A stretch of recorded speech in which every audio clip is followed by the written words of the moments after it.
Voilà. Amen. Amen. Je disais qu'il y a un danger dans cette histoire. Tout à l'heure, vous avez dit que si vos prières à cette heure-là ont empêché les grands mystiques d'aller en réunion. Oui, en réunion. À cette heure, parce que c'est l'heure où ils rentrent en contact avec le monde des ténèbres. Oui. Ils ont un compte rendu. Oui. Maintenant, Satan, dans son royaume, où les grands maîtres vont mener les enquêtes pour savoir pourquoi ils n'ont pas été à la réunion. N'est-ce pas? Oui. Ils vont découvrir sans doute que c'est les prières de telle personne qui ont fait que ils ont fermé la route. En retour, qu'est-ce qu'ils vont faire contre ces personnes qui ont prié? Bon, en retour, la première question, d'abord, il faut venir attaquer la personne qui ne peut plus prier cette heure-là. Voilà, la première des choses. Et au fur et à mesure, chercher à affaiblir maintenant la personne. L'affaiblir spirituellement. Voilà pourquoi il faut vivre dans la sanctification. Parce que si tu vis dans la sanctification et dans la crainte de Dieu, les anges de l'Éternel campent autour de toi pour te sauvegarder de tout danger. Donc pour mener ces combats spirituels et prier à ces heures, sanctification oblige. Quand nous insistons sur la sainteté interne et externe, c'est pas en vain. C'est pas en vain. Et pasteur, depuis qu'on a mis les témoignages sur notre chaîne YouTube, et depuis qu'on s'est connus, beaucoup ont aimé vraiment les versets bibliques que vous donnez pour prier. Mais plusieurs de nos sœurs et certains pasteurs qui nous suivent depuis l'Europe un peu partout, utilisent nos prières, souvent même prient avec nous, et ne sont pas dépouillés. C'est-à-dire qu'on a toujours des mèches, des rouges à lèvres, des pantalons, en tout cas tout ce que nous dénonçons, comme les parures extérieures et toutes ces choses-là, ils ont toujours su sur eux. D'autres même discutent même souvent avec nous. Mais ils utilisent toujours les versets bibliques. C'est-à-dire ils se disent que quoi? Dieu a dit, examinez toutes choses, retenez ce qui est bon. Selon eux, c'est ce qui est bon, ils retiennent. Qu'est-ce que tu peux les conseiller? Est-ce que ce n'est pas un danger pour eux? Amen. J'ai été sataniste de haut gradé, voilà. Je n'étais pas un petit sorcier qui n'avait pas tous ses connaissances. Il y a des niveaux de sorcellerie où tu n'as pas toutes ses connaissances. Oui. Et quand une femme porte pantalon, voilà comment tu vas passer pour l'attaquer. Voilà, un bas niveau. Oui. Ça arrivait à un certain niveau de mysticisme. On vous enseignait toutes ces stratégies-là. Oui. Voilà, comme il est dit, il y a des pasteurs qui sont formés sous la main des pasteurs sataniques. Oui. Et c'est eux qui doivent venir sur la terre pour corrompre les pasteurs, les vrais pasteurs. Oui.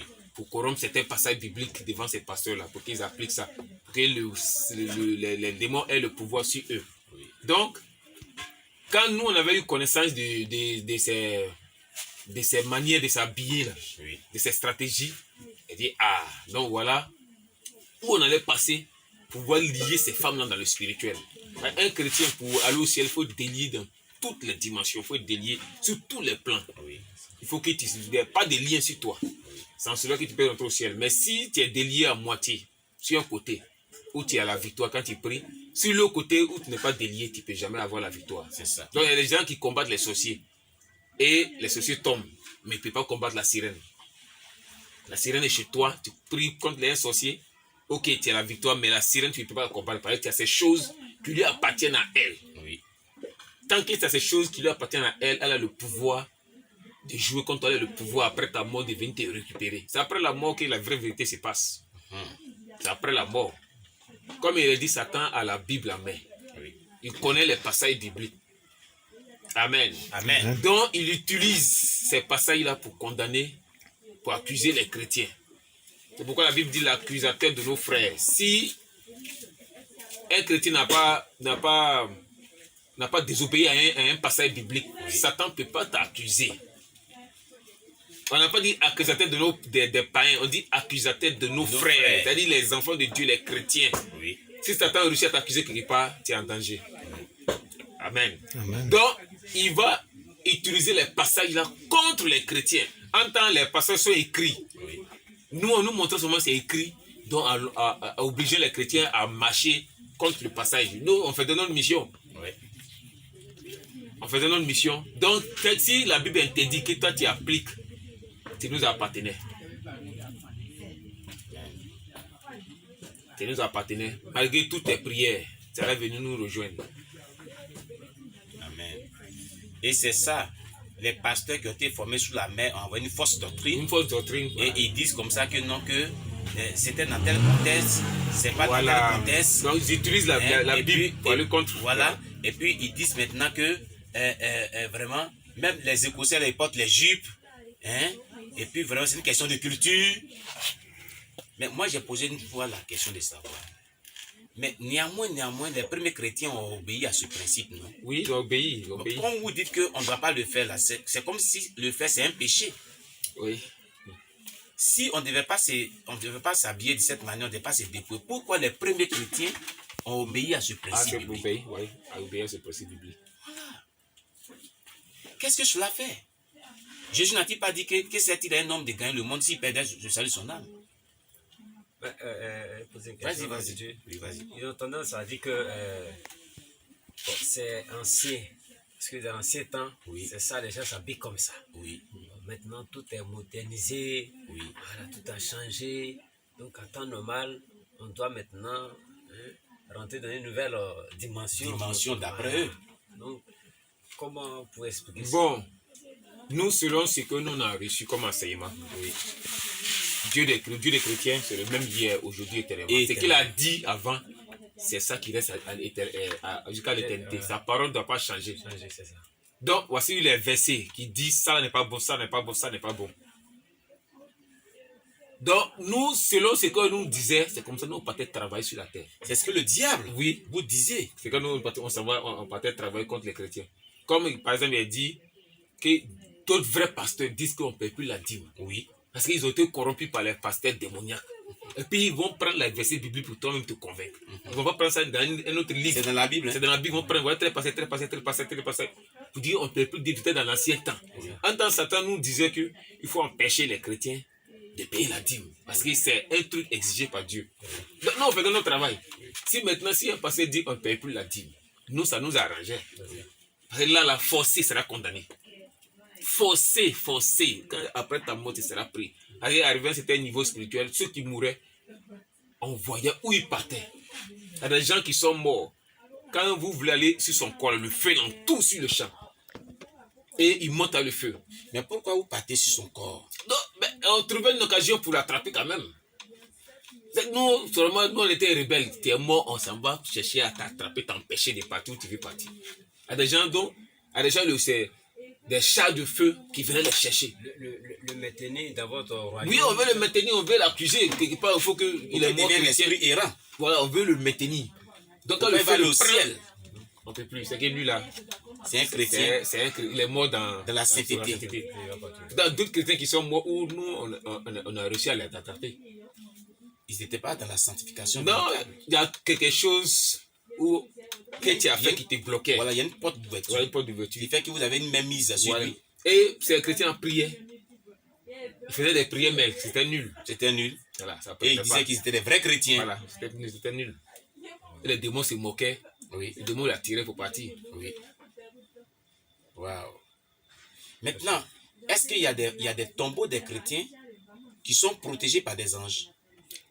Le cimetière est divisé en deux. Oui. Dans le spirituel. Oui. Même si les corps sont enterrés comme ça, dans le désordre. mais en esprit, le cimetière est divisé en deux. Oui.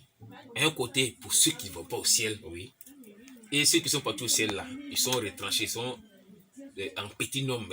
Il y a des cimetières où ils sont 5, 4, ils sont petits nombre. C'est interdit d'arriver là-bas. Ah bon? Tu ne peux pas franchir la barrière. Il y a une lumière qui met barrière. C'est comme la séparation entre les ténèbres et la lumière. Dès que tu veux forcer, c'est ta mort. C'est ta mort.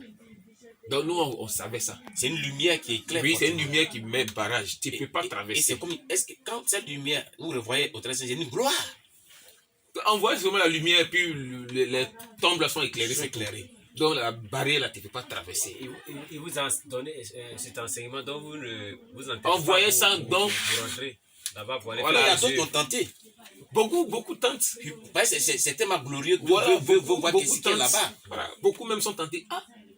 Donc, attends, le côté là est bon. Si je veux que mon corps était ici, il était en bonne position. Mais tu ne peux pas changer.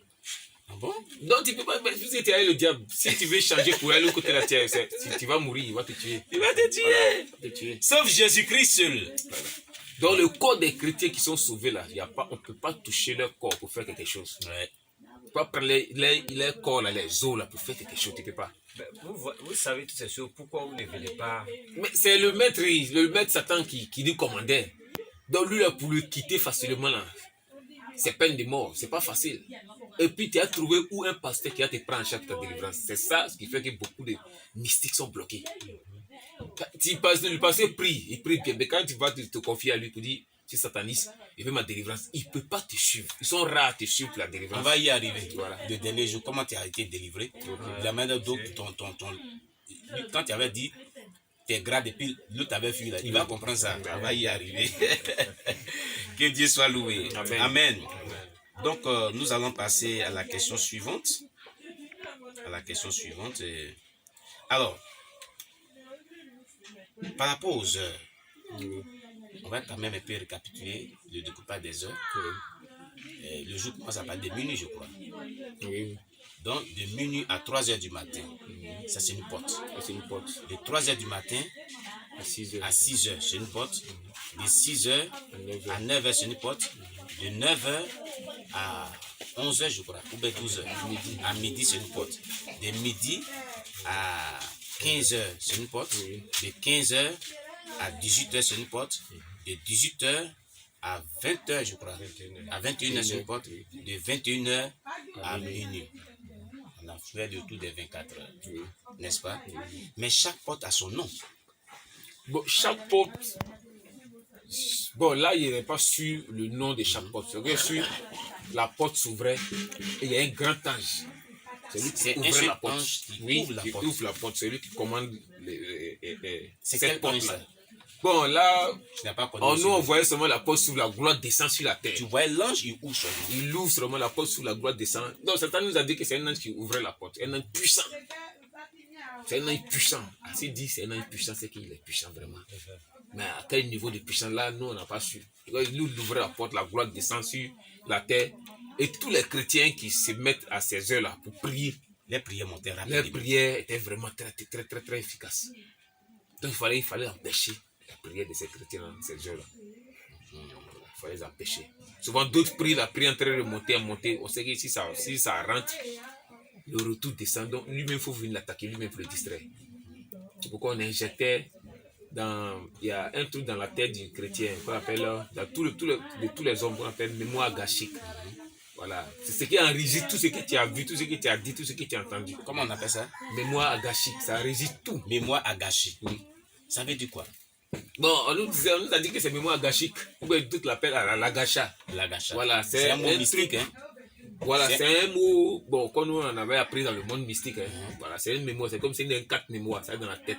Vous lancez ça? On lançait une énergie sur cette mémoire-là. Voilà, soit un souffle, soit par la main. Oui. Et ça partait réveiller quelque chose en toi depuis le passé. Ah bon? Un truc, on t'a fait quelque chose depuis le passé, et puis ça s'est réveillé un coup. Voilà. Donc la chose s'est réveillée un coup. Soit ton mari t'a fait quelque chose dans le passé, il a fait 5 ans. Soit ton frère t'a fait quelque chose, il a fait 5 ans. Voilà. Donc on réveille quelque chose. Où on allait s'appuyer pour bloquer, pour empêcher les ossements.